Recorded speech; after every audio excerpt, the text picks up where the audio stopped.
Hello and welcome to this episode of Culture Hour Abridged. My name is Alice Smith and in the studio today I have Rosie Stronach and Ellie Clark. Would you guys like to briefly introduce yourselves? Hello, I'm Rosie. I'm an artist and a culture nerd. Hello, I'm Ellie. I'm very excited to be here. This is my first podcast. Perfect. I'm along for the ride. Okay, so we're all here because we're friends, and last year we decided to start a book club together, and this was the first book we read all the way back in November, and it's Fahrenheit 451, and we're going to talk about it a bit more in depth today. So, Ellie, would you like to give me a brief synopsis of what the book's about? Okay, so it's set in a world where knowledge is less important than entertainment. So entertainment is everywhere in this world, and we find that books have been made illegal and are destroyed by firemen. We follow the main character, Guy, who is a fireman himself, and we follow him on his journey of realising that this utopia is actually a dystopia. Yeah, we meet him on the night, like the story starts on the night where he has this revelation. So we journey through this world and this society, learning about the society through Guy's fresh eyes, that he has been subject to, the propaganda of his society and what his society has always told him to be true, and kind of maybe realising that that is in fact not the case. And he starts questioning, so as a fireman, his job is to burn books, as they are, contraband. And that's obviously unsettling to us, as most people would agree that books are sacred objects. So it's kind of how he realises that the book is a sacred object, how the book represents knowledge, and how he becomes open to learning about new ideas and the concept of knowledge as well. It's quite ironic as well that you're reading a book that in that world would be illegal, and also we're a book club reading about books. And So as you read it, as you hold it in your hands and you put yourself in the position of Guy, you're on edge a little bit, because It's like, ooh, you're this is illegal aware in this universe. Exactly. Yes. If you were there, you'd be breaking the law. Yeah. So you're almost automatically, Ray Bradbury puts you in that position that you're with Guy. Yeah. You're, questioning that society along with him. Yeah, perfect. So I thought I'd talk a little bit about the history. So this book was published in 1953. So this was the height of the Red Scare in America, McCarthyism. And it comes after the Nazi book burnings in the war less than 10 years ago. Stalin's Great Purge, where he arrested and executed lots of writers and poets and stuff. And this was the driving force behind Bradbury wanting to write this book. So it's not just a book about censorship, it's very much about how important books are in society and how they have the ability to change the minds of nations and stuff, which is an importance that's seen in this book. Oh, I do also think it's important to mention, I might be incorrect, but I think Bradbury didn't typically write anything like this. This is a bit of a one-of-a-kind in his collection of work. So I think that's interesting as well, that it was very obviously politically driven, very in response to a lot of things that were going on at the time. But he changed his style a little bit for this. It was something that he obviously felt very passionate about getting across. Is this to do with his use of language in the book? I want to say that he wrote a lot more kind of short stories, and this is much more of a novella. Yeah. So it's kind of not, but it's between. Yeah, well, it started as a short story. I read somewhere that in the late 40s he was walking down the street and a policeman stopped him and asked him what he was doing, and he replied with something like, "Oh, I'm just putting one foot in front of another," and that made him write a book called The Pedestrian, which evolved into a book called The Fireman, which evolved into Fahrenheit 451, because it's kind of that theme of authoritarian power, and then obviously with all the other things that was going on in history at that point, it kind of became this amazing book. I love the title. Just to explain to the listeners that Fahrenheit 451 is the temperature at which, if you heated paper up, that it was at that point that it would catch fire. Yeah.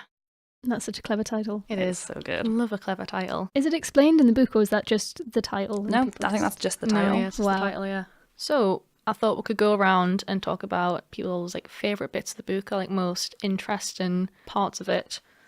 I'll start. So one of my favourite parts of the book is a kind of look into how society is and how technology's evolved. You don't really know when it's set. It's set in the future, and you know for a fact that it's sometime after 1960, but it's a sci-fi novel, so who knows? So this is at a time where radio was really prominent and television was just becoming a thing. So one of the major kind of components of the society is the use of television and what's called the parlor walls. So it's just massive screen TVs that people have in the houses, and it's so immersive. Like, it's described in the book to me almost like a projection or a hologram or something that literally draws the viewer into this world, so much so that the main character's wife, Mildred, only watches that. That's all she does all day. She doesn't really have friends. She calls the characters in the television shows her family, and she talks with them all day, every day. And it's just, that's such an interesting kind of look at where technology could go, in like how we've got VR now, we've got like Google Glass things, which aren't a thing anymore really, but you could watch stuff in a screen that was on your face, and just, yeah, it's a kind of look at where we could go, I suppose, in a way. To interject as well, I completely agree. And it's fascinating that it's like today, and like I guess how it's always been, that technology and what you can afford. Because I believe the way it's described is that it's screens that fill an entire wall. So the parlour wall is like a screen. Yeah, a literal wall. Yeah. Yeah. And that, so it's this room, and they have 3 parlour walls, but then Mildred is going on and on at Guy that he needs to work more so they can get the 4th wall. Yep. So she can be wall. so she can be completely boxed in to this virtual reality. Yeah, really become a part of this world, which is interesting because you mentioned how Walking One Night Guy is subjected to this new worldview. I would say a quite important thing that happens to him is Mildred trying to commit suicide. That's a kind of breaking point for him to kind of reassess where his life's at.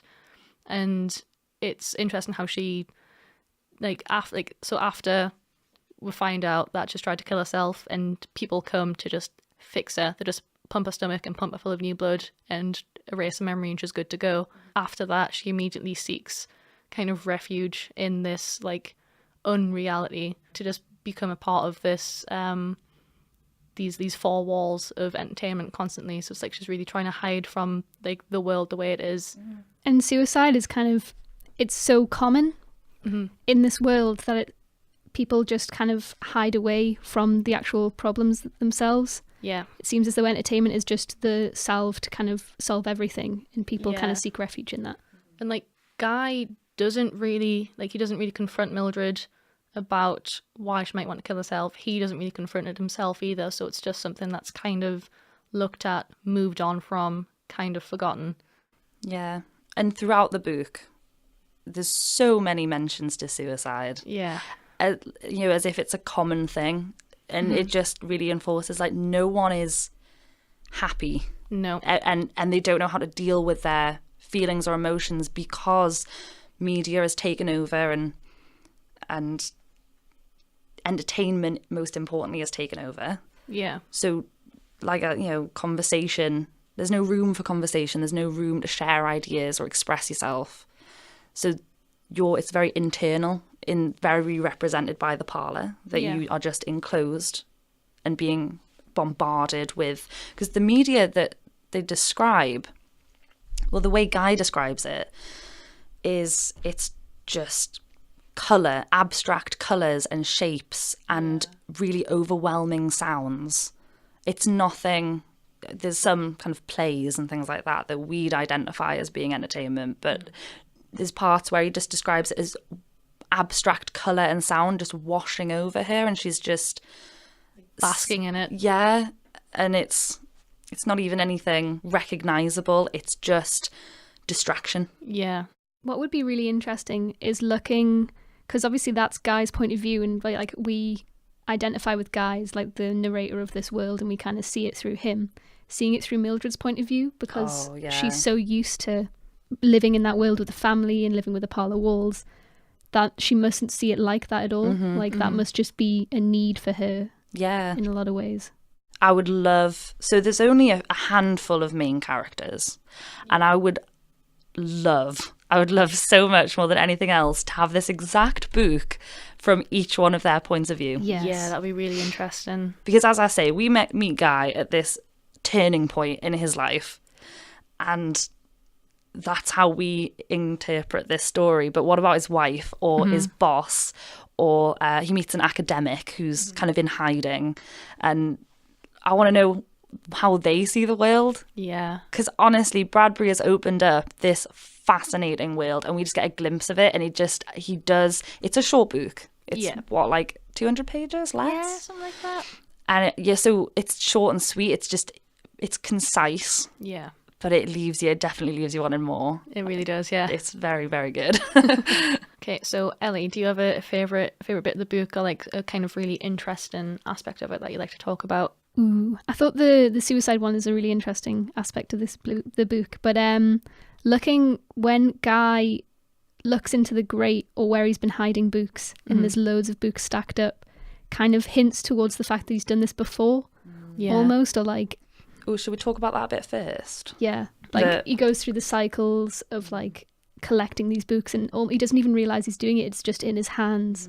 Yeah. The books from the sites where he's going to burn the books, and then they happen to go into his hands, and it's almost unconscious. It's kind of need for knowledge. Yeah. Well, I think it's a very... Yeah, I feel so that speaks to what you were saying, how books are like sacred objects. It kind of adds an air of like mysticism to it, where it's just they'll find their way, like no matter what.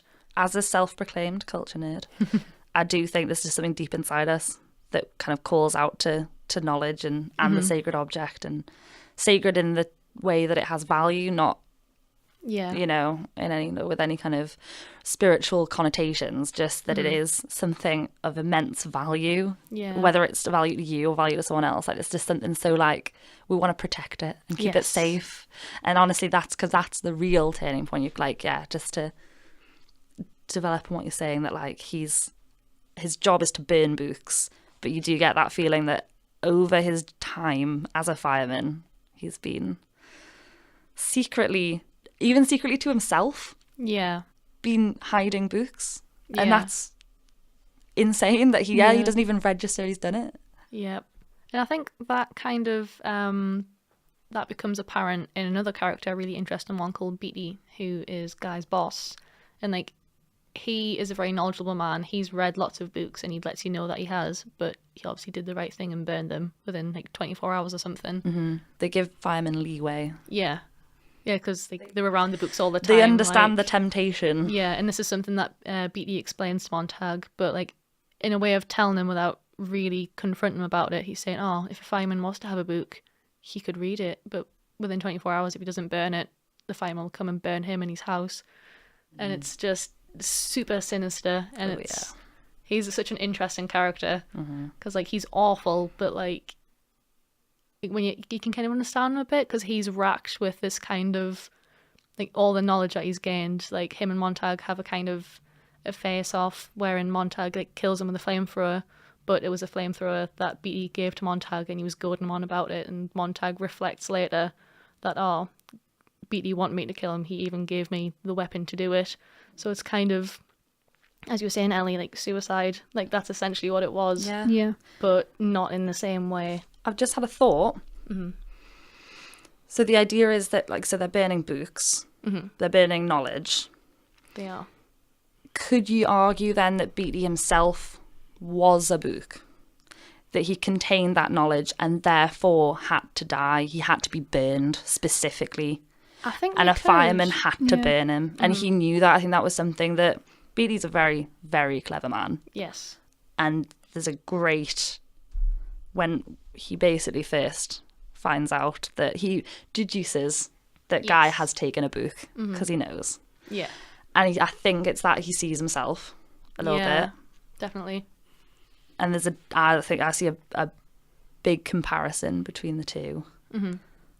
But it's that they take very different directions with the knowledge they get. Yes. And that that there's no place in this society for people that have information. There's no place in this society for people that read books.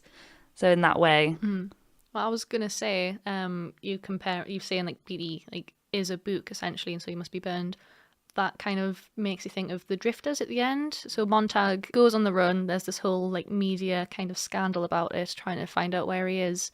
And he meets up with this group of drifters, like these group of intellectuals who have read and memorized books so they can pass it on. So like they themselves are becoming books. They're becoming like Socrates and Shakespeare and all that kind of stuff, because that's all they talk about. That's like pretty much how they talk. They speak in quotes a lot. So like they're the same as Beatty in a sense, but they've obviously taken a very different path as well.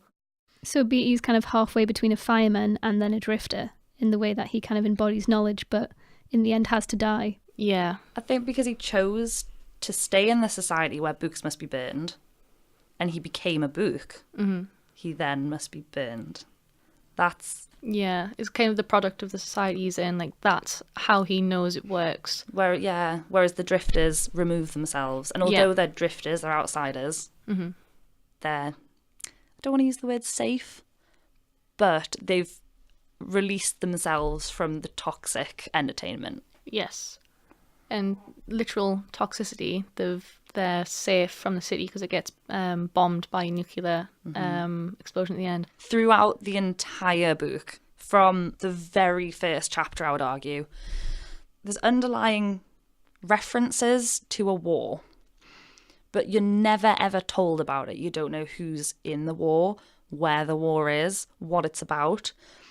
And again, it's that people are so much, they value entertainment so much more that the actual news and fact is secondary. So it's, I think Guy tries talking about it at one point and Mildred gets really annoyed at him because he's ruining their good time by trying to talk about something that's a pressing issue. You don't realise until the very end that all this time, this big build-up has been that this war was very much directed at the city that Guy and Mildred were inhabiting, and Guy escapes just to literally turn around and watch the city be bombed. And yeah, so after this, and that's such an important moment in this book, that he's on the run and all eyes are on him. All the cameras are on him. They're following him. Everyone's watching this big manhunt. Yeah. And Guy's running away and he's just trying to get out the city. And he's running from entertainment, but really he should be running from the planes that are literally on their way to drop bombs on this city. So the entertainment, the news, instead of focusing on the imminent danger, they're focusing on something that's more entertaining, because ultimately that's more important to them. Mm-hmm. And then because of this, because they choose ignorance, that's their demise. Mm-hmm. And knowledge is the hard option, but ultimately the better option, because if you choose to live with knowledge, and your life's going to be a little bit more difficult, I'd imagine, or you can be bombed in your ignorance. In like, ignorance is bliss, maybe. It's a strong like, ignorance gets you bombed. That's kind of the message at the end. Yes. Yeah. Well, it's mentioned so much throughout, but Bradbury does it in such a way that the first time I read through it, I didn't even notice. When I first read through it, the ending blew me away, because I was like, and also it's written in quite a poetic way, the bombing itself. And I reread the entire section about the city being bombed, because there's a bit where him and the drifters are crouching because obviously the aftershock of this massive bombing of a whole city being just destroyed. And then he looks back and there just isn't a city anymore. And I had to reread that because I was like, what? Why did this happen? Excuse me? When was that a thing?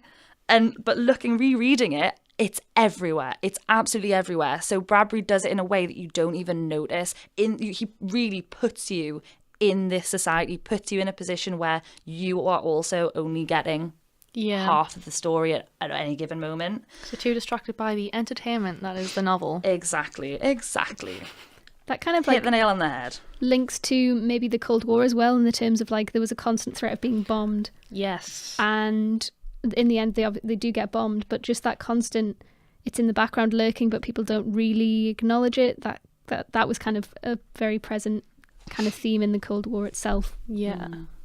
And especially because the Cold War was so unlike the previous big war, like the World Wars, where there was like footage of people fighting and all that kind of stuff. But this is all like kind of hearsay and it's like, oh, there's like submarines and all that kind of stuff. It's all very behind the scenes, which is very much how the war in this book is kind of portrayed. So definitely. I've one of my favourite mentions of the war. So once he's realised that he does value information and books, Guy seeks out this academic that he met once. And so he tracks this guy down and they kind of try to... It was on the off chance that he also kept books, wasn't it? Yeah. And I believe they did meet when this academic knew Guy was a fireman. And I think he was nervous. I wouldn't even be surprised. I can't quite remember, but if he was writing something down, obviously a bit dodgy.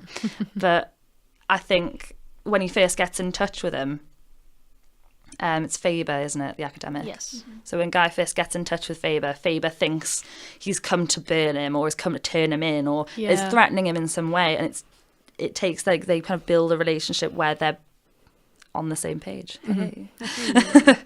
And they try and kind of devise a plan, which doesn't really work out, but Not so much. they have communication with each other. And I believe it's on the parlour walls or something like that, that there's a little mention about the war where they say, I think it's page 100, we have mobilised 1 million men. Quick victory is ours if the war comes. Yeah, this is like kind of makes you think of Nazi propaganda in that it was so outrageously optimistic, even if it was false. But yeah, obviously this is something that Bradbury probably drew on. And Faber then says, so we have 1 million men mobilised, and he says 10 million men mobilised. But we say 1 million, it's happier. And that just that speaks volumes to me. Just keep it happy, keep it entertaining. Yes. Keep it easy and light. No one wants to be bogged down by information. That is true. Hate being bogged down. Hate it. Okay, so I think we can move on to talk about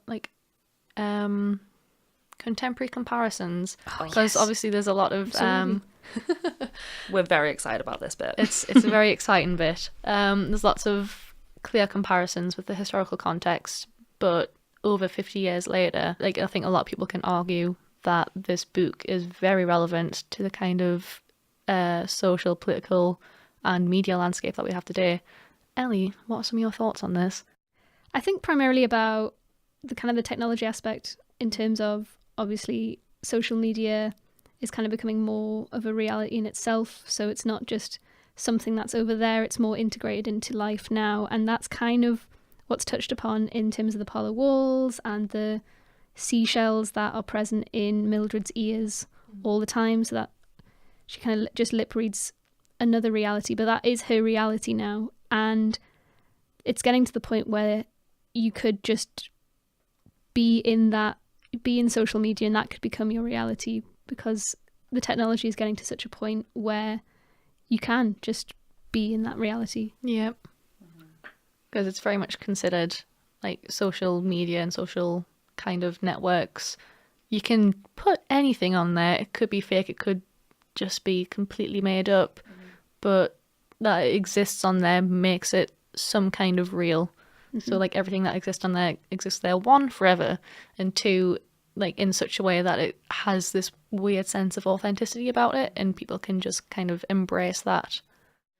And I completely agree. I'm so glad you said that, because there's a bit where Mildred's having a go at Guy about how I'm sure he's disturbing the show she's watching, or I can't remember quite what it is, but she has a go at him because there's this idea in the society that books are antisocial and the parlour and the earbuds that they have in their ears at all times are social. And I think that is the comparison between social media is massive, because in this the idea is that, well, with a book you're sitting in silence doing something like just with yourself. Yeah. And they completely miss that idea of sharing information and ideas. Whereas entertainment they consume is seen as social, because you all, even though you're literally sitting like vegetables in a parlour, just basking in this abstract entertainment, you're together, not talking. There's no, as we've said, this is not, there's no room for conversation in this society. But I would draw a parallel that we all know someone, or maybe we don't, who doesn't have Facebook. And you have a go at them like, how am I going to get in touch with you? That's so antisocial. And it's that whole thing that like we have to like sign up for this virtual reality for it to benefit actual reality. And it's, it's kind of scary that it's absolutely fine. Like this, because that one person doesn't have Twitter or Facebook or Instagram, like they're actually going out and experiencing real life without bothering with that virtual aspect. But the people that do have it, that are immersed in it, see it as, oh, you're just making it difficult for me. Like, you're like, that's so antisocial. Yep. I think that's interesting because this book is clearly about censorship, but one of the main points of it that Bradbury was trying to get across was like the dangers of like television, because at this time obviously books were a thing in the 50s, radio was quite a big thing, and television was like on the up and up, but he kind of saw where that could be going, people just mindlessly watching stuff. So I think that's really come across in like today's world, how everyone just mindlessly scrolls on Instagram or all this kind of stuff. So I think it has went in that order. So I don't know if radio killed books, but television did a bit. And then I guess social media now is the new literature killer, in a sense. And we do organise our book club through social media, however, so it's a bit of a comparison there. We haven't really talked about the dog, or the fireman's dog, which is a robotic, an animatronic. I don't know what kind of shape it takes. I kind of imagine like an actual like hound. It's called the Hound. There we go. Yes. Where the Hound hunts people and can kill people with like an injection of like an opioid. For our listeners, if anyone's seen Black Mirror, I want to make a comparison to that. God, yes. There's the world where there's those dogs that are like the like robotic dogs that are hunting that woman. Oh, okay. That's kind of what I imagine. And I read this multiple times before watching that episode of Black Mirror.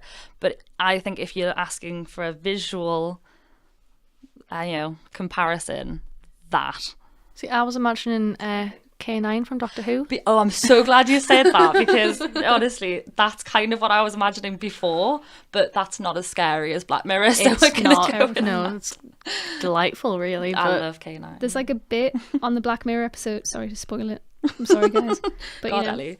but like where the knife is like been inserted into the dog, and it's like twirling the knife, and like it goes to stab one of the main characters. I imagine like the opioid needle in Fahrenheit 451 to be similar in the way that it's like very there, like a huge sort of like injection that like goes and gets people. So the Hound is used to hunt Guy during his kind of escape from the city. Is the Hound used at any other point in the book? Yes, when Beatty, his boss, thinks that Guy's hiding books, it's very early on when Guy's in the fire station that you first meet the Hound, and you get Guy who doesn't like it, and he knows. And this could be because we don't know as a reader, we don't know at the time that he does already have books in his house, but we do know that he doesn't like the Hound.